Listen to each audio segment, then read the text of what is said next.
There's two parts to a wedge, right? There's the leading edge and there's the trailing edge, right? Yep.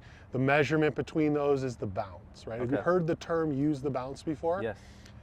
It's a great term, but to be fair, most players don't know what it means and most of them don't do it right. Yeah. You know, the benefits of working here is I get to see a lot of tour players hit golf balls, right? And I can tell you their swings look different. I can tell you that looks like, you know, player X, player B, player Y, just based on their swing. If I watch them chip, it's really hard to tell them apart. So we refer to the wedge here a lot like a hammer.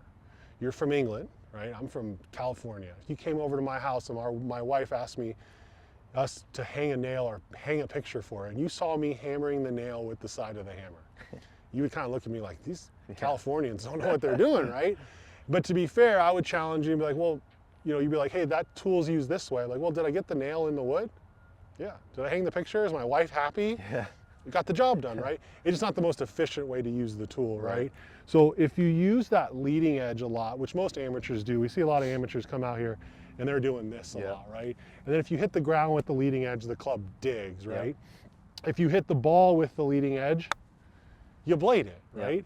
The only shot that works really well with that leading edge is kind of that bump and run chaser, which is a fine shot to that back flag, but where it struggles is the white flag, right? If I open up the face a bit and I engage that trailing edge or that back edge, that's the bounce. That's the correct side of the hammer. So when you're trying to hit this white flag shot, the problem that you have sometimes is you get a little wristy. And when you get a little wristy, you engage a lot of bounce, but then you add a lot of loft to the golf club, right? Look at my wrist when it does that. So then it sweeps under. But when you hit that 56, because you don't open the face as much, and then when you flip it, you still flip it, but because you're starting with less loft, it actually works out quite well.